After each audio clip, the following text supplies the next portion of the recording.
Ny fiangonana Kristam-basia Madagasikara dia faly miarabanao amin'ity andron'ny Talata faharoa ny volana Mey ity, ary faly manona ny fiadanan'ny Tompo ho an'ny tsirairay avy.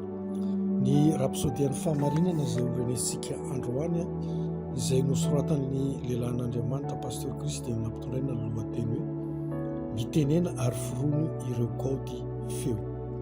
Jerentsika ny tenin'Andriamanitra ao amin'ny Jaolina toko voalohany andininy voalohany izay mivaky toy izao amin'ny anaran'i Jesosy.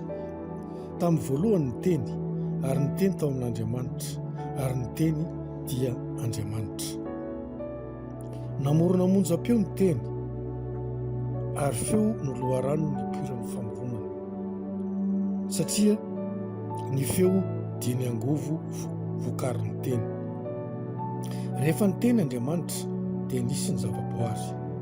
Ny teniny dia nanana angovo namorona sy nahatonga izay rehetra nolazainy ho tanteraka. Nahoana izy no tsy maintsy ny teny? Nahoana no tsy nanao ny zavadrehetra fotsiny izy fa tsy ny teny?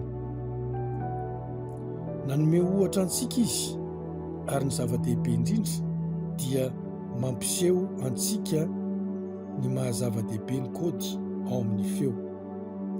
Ny kaody feo dia fanendrena ny hevitry ny teny, ny fandikana azy ary ny fifandraisana amin'ny feo na ny fizotran'ny saina amin'ny famoronana feo.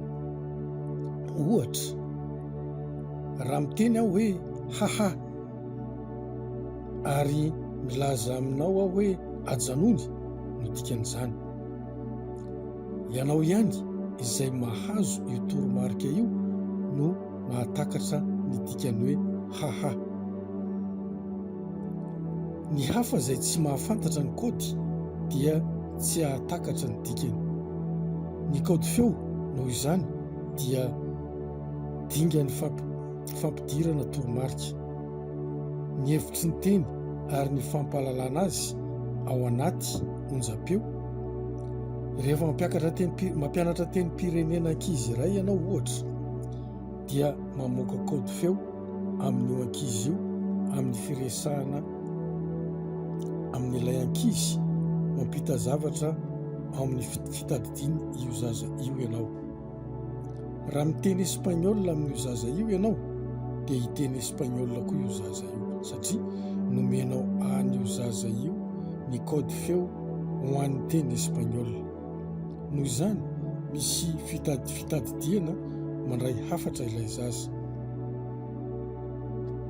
Tahaka izao no nataon'Andriamanitra nilaza izy ny zavaboary izy.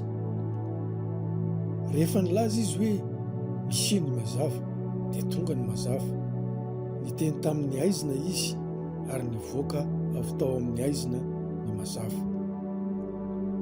Amin'io tantaran'ny famoronana manontolo ao amin'ny Genesis voalohany io dia hitantsika Andriamanitra miresaka. Na dia nanao ny olona araka ny endriny aza izy, dia mbola niresaka tamin'ny olona ihany. Nahoana Andriamanitra no tsy maintsy miresaka?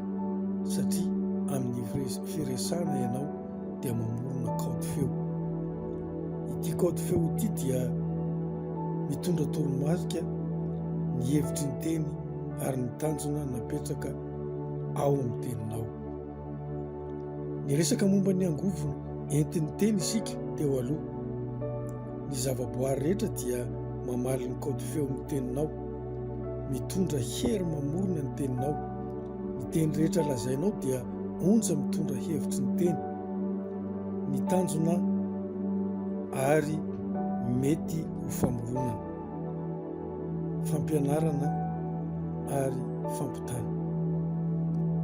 Ataontsika hiaraka hivavaka.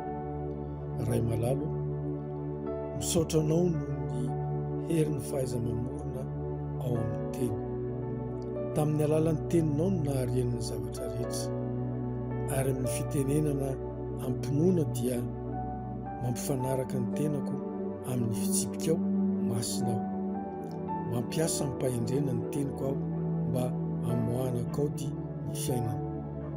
Ny hevitry ny teny ary ny zava-kendrena amin'izany rehetra, amin'izay rehetra lazaiko. Misaotra